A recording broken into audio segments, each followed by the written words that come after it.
আমরা যারা মুক্তিযুদ্ধ করেছি, জিয়া রহমান স্যার স্বাধীনতা ঘোষণা করেছে, আমরাই হব প্রেসিডেন্ট, প্রধানমন্ত্রী, মন্ত্রী। বাইরের লোক কেন হবে? আর শেখ মুজিব যদি জাতির জনক আমরা মেনে নিলাম, মানছি, কিন্তু আমাদের জিয়া রহমান স্যারকে সেনাবাহিনীর জনক করতে হবে, কারণ উনি আওয়াজ দিয়েছে বলে সেনাবাহিনী যুদ্ধে আসছে। আমাদের বাংলাদেশের মুক্তিযুদ্ধের পর থেকে বাংলাদেশের যে বিপর্যয় চলছে, মুক্তিযুদ্ধে 71-এর পর 75-তে বিপর্যয়, 81-তে বিপর্যয়, তারপর 90-তে বিপর্যয়, 96-তে বিপর্যয়, 2000 সালে বিপর্যয়, এরপরেই 2006 সালে বিপর্যয়, আর 24 বিপর্যয়। এত যে বিপর্যয়ের পর বিপর্যয়, ট্র্যাজেডির পর ট্র্যাজেডি, এই বিষয়ে আমি দেশবাসীকে একটু ব্রিফ করতে চাই। 2000 সালে আমি তখন চাকরিচ্যুত, তখন আমাদেরকে 26 জন মুক্তিযুদ্ধ অফিসারকে চাকরিচ্যুত করা হয়েছিল। পরে আমরা হাইকোর্ট সুপ্রিম কোর্ট করে 2000 সালে চাকরি ফেরত পেয়েছিলাম।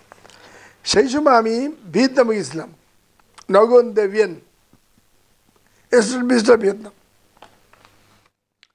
সে আমাকে দাওয়াত করেছিল টু অ্যাটেন্ড ওয়ার ভেটারান্স কনফারেন্স। তো গেছি, তো তাদের সাথে অনেক মহব্বত হয়ে গেল, তারা আমরা অনেক বন্ধুত্ব হয়ে গেল। তারপরে রিভার ক্রুজ হলো। তো তারা আমাদেরকে বললো যে তোমরা মুক্তিযুদ্ধ করেছো, আমাদের আগে দেশ স্বাধীন করেছো, তোমরা আমাদের পিছনে পড়ে গেলে কেন? তোমাদের 3-4 বছর পরে আমরা দেশ স্বাধীন করলাম, আর তোমরা মাত্র 9 মাসে মুক্তিযুদ্ধ শেষ। আমরা 33-34 বছর, আমরা ফরাসি আর্মির বিরুদ্ধে যুদ্ধ করেছি, আমেরিকার আর্মির বিরুদ্ধে যুদ্ধ করেছি, 33-34 বছর পরে এত যুদ্ধ করে আমরা করেছি, তোমাদের আগে চলে গেলাম, উঠে গেলাম, তোমরা পিছনে বারবার পড়ে গেলে কেন? তাই বলে আমাদের রুলাররা, it is a failure of our rulers. তখন ভিয়েতনামের এই স্টেট মিনিস্টার এবং অন্যান্য মিনিস্টার, বিশেষ করে তাদের যে ডিফেন্স মিনিস্টার, সে কী বললো আমি এটা বলতে চাই, দেশবাসীকে বলতে চাই। তাহলে আপনারা বুঝবেন যে আমাদের দেশটা বারবার কেন ট্র্যাজেডির মধ্যে পড়ে যাচ্ছে। আমাকে বললেন, আমি বললাম যে আমাদের ফেলিওর অফ আওয়ার রুলার্স। তো no no no no no no, never say this, never utter this. ওদের ডিফেন্স মিনিস্টার আমাকে বললো নেভার আটার দিস। বললো তোমরা মুক্তিযুদ্ধ করেছো, তো তোমরা গভর্নমেন্ট করোনি কেন? আমরা তো ভিয়েতনাম, আমরা যারা মুক্তিযুদ্ধ করেছি তারাই প্রেসিডেন্ট, প্রধানমন্ত্রী, মন্ত্রী হয়েছে। আলজেরিয়ার মুক্তিযুদ্ধ যারা করেছে তারাই প্রেসিডেন্ট, প্রধানমন্ত্রী, মন্ত্রী হয়েছে। আফ্রিকায় যারা, সাউথ আফ্রিকায় যারা করেছে তারাই সে দেশের মন্ত্রী, প্রেসিডেন্ট, প্রধানমন্ত্রী হয়েছে। রোডেশিয়ায় যারা মুক্তিযুদ্ধ করেছে তারাই গভর্নমেন্ট, মন্ত্রী, প্রধানমন্ত্রী হয়েছে। তোমরা যারা যুদ্ধ করছো, ওয়ার ফ্রন্টে যারা গুলি চালাইছো, জীবন দিয়েছো, জীবন নিয়েছো, তাদের তো মন্ত্রিসভা তোমরা করো নাই, অন্যদেরকে তো তোমরা গভর্নমেন্ট করেছো। তোমরা মুক্তিযোদ্ধারা একদম বিচ্ছিন্ন হয়ে গেছো, তোমাদেরকে ছুটে ফেলে দেওয়া হয়েছে রাস্তাঘাটে। তোমাদের যখন গভর্নমেন্ট তোমরা করতে পারো নাই, তোমরা মুক্তিযুদ্ধ করলে সেই গভর্নমেন্ট টিকবে কী করে? তারপর একটা গুরুত্বপূর্ণ কথা বললো যে তোমরা যতদিন যারা মুক্তিযুদ্ধ করে নাই, যারা গুলি চালায় নাই ফ্রন্টে, যারা আহত হয় নাই, যারা এনিমিকে গুলি করে মারে নাই, তাদের মধ্যে মুক্তিযুদ্ধের আদর্শ চেতনা সম্বলিত গভর্নমেন্ট হবে, এটা তুমি আশা করতে পারো না। তোমরা যারা যুদ্ধ করেছো তারা এক, আর করেনি যারা তারা অন্য। তাদের হাতে তোমাদের পতাকা যদি দাও, সেই পতাকা টিকবে না। তাদের হাতে যদি তোমরা গভর্নমেন্ট দাও, সেই গভর্নমেন্ট তোমাদের মুক্তিযুদ্ধের গভর্নমেন্ট হবে না। এই কথা যখন সে আমাকে বলল, তখন আমার মনে পড়ে গেল 72 সালে কী হয়েছিল। 72 সালে যখন জেনারেল ওসমানী চিফ ছিলেন, উনি ওনার জায়গায় উনি সিভিল অ্যাভিয়েশন মিনিস্টার হলেন, ওনার জায়গায় শফিউল্লাহ স্যার আর্মি চিফ হলো, আর আর্মি চিফ হয়ে গেল। তখন জিয়া রহমান স্যার কুমিল্লায় ছিলেন। কুমিল্লায় তখন কর্নেল আকবর ওখানে একটা ডাকলেন, সভা ডাকলেন কনফারেন্স হলে, এবং সব অফিসারদের মধ্যে ঘোষণা করে দিল, আমরা যারা মুক্তিযুদ্ধ করেছি, জিয়া রহমান স্যার স্বাধীনতা ঘোষণা করেছে, আমরাই হব প্রেসিডেন্ট, প্রধানমন্ত্রী, মন্ত্রী। বাইরের লোক কেন হবে? আর শেখ মুজিব যদি জাতির জনক আমরা মেনে নিলাম, মানছি, কিন্তু আমাদের জিয়া রহমান স্যারকে সেনাবাহিনীর জনক করতে হবে, কারণ উনি আওয়াজ দিয়েছে বলে সেনাবাহিনী যুদ্ধে আসছে, এই কথা সে বলছে। তো গোয়েন্দাদের মাধ্যমে এটা ঢাকায় চলে এসছে, গোয়েন্দাদের মাধ্যমে রিপোর্ট হয়ে গেছে ঢাকায়, বঙ্গবন্ধুর কাছে। তখন বঙ্গবন্ধু জেনারেল ওসমানী কি বলছে, ওদের ডেকে আনো, কথা বলবো। কি বলে ভালো, আমি শুনবো, হ্যাঁ ওদের শুনবো, কি কথা বলে ওদের সাথে শুনবো, ওরা কি কথা বলে। তখন ওখানে ডাকা হলো আমাদের ওসমানী স্যারের নেতৃত্বে, এই যে সেক্টর কমান্ডার যারা ছিল তাদের সবাইকে ডাকা হলো, তারা সব আসলেন। এই সেক্টর কমান্ডার যারা ছিল তারা আসলেন, এবং সেখানে কি আলোচনা হয়েছিল সে বিষয়ে আমাকে 3 জন সেক্টর কমান্ডার বলেছিলেন।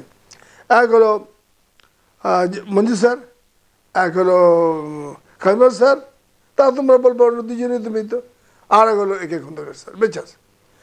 ওখানে আলোচনায় যখন বঙ্গবন্ধুর ওখানে ওই সচিবালয়ে আসে, তখন সব আসে, বঙ্গবন্ধু বলো তো তোমরা কি বলেছো বলো, তোমাদের কি কথা শুনলাম বলো, তোমরা সব গভর্নমেন্টে আসতে চাও বলো।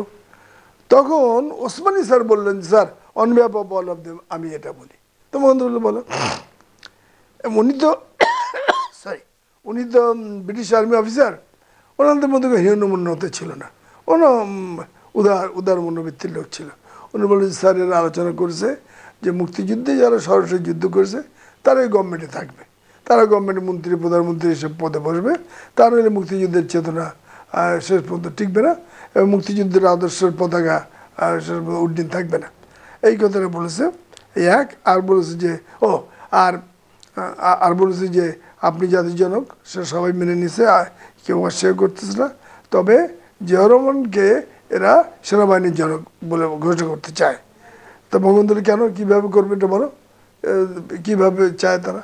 তো বললেন যে স্যার তাহলে আপনি 26 মার্চ ঢাকা স্বাধীনতা ঘোষণা করেছেন, কিন্তু বাংলাদেশে কেউ জানে না।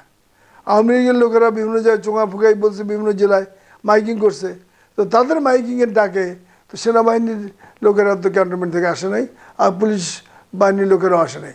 কিন্তু জিয়াউর রহমান যখন 27 মার্চ কালুঘাট এটিতে ঘোষণা করে দিয়েছে, তখন একটা ইথারে যখন চলে গেছে, সমস্ত ক্যান্টনমেন্ট ভেঙে চলে আসছে, পুলিশ বাহিনী সব চলে আসছে, যেটা আমাদের যুদ্ধ, আমাদের একজন মেজর ঘোষণা দিয়েছে, এই যুদ্ধ তো আমাদের, আমরাই নেতৃত্ব দেবো। তখন তারা সব এই যুদ্ধে আসছে। এই কারণে তারা বলছে জিয়াউর রহমান হবে সেনাবাহিনীর জনক। তারপরে ওখানে ছিল, ওখানে আমাদের বঙ্গবন্ধু ঠিক আছে, এটা তো প্রস্তাব দেওয়া, ক্যাবিনেটে আলোচনা করে নেব, আমার কোনো আপত্তি নাই। তখন ওখানে আমাদের প্রত্যক্ষ সচিব সামাদ সাহেব ছিলেন, তো উনি তখন বঙ্গবন্ধুকে বললেন, স্যার আমি ফাইল নিয়ে আসছি, এই বীরুত্তম এই যে বীরুত্তমের নাম, বীরপ্রদীপ বীর বিক্রম আমার নামও ছিল, এই নিয়ে আসছি, এটা আপনি তাহলে দিয়ে গেলাম, এটা আপনি তাহলে অনুমোদন করে দেবেন। তবে এখানে আমি জেনারেল ওসমানী স্যারকে আমি ফিল্ড মার্শাল দেবার জন্য প্রস্তাব করেছি। 1 জানুয়ারি 2024 চেঞ্জ টিভি পা রেখেছে সুরভিত 6 বছরে। সবার প্রতি নিরন্তর শুভেচ্ছা। চেঞ্জ টিভি প্রতিষ্ঠা বার্ষিকীতে আমরা এদেরকে ধন্যবাদ জানাই, চেঞ্জ টিভিকে উত্তরোত্তর সাফল্য কামনা করি।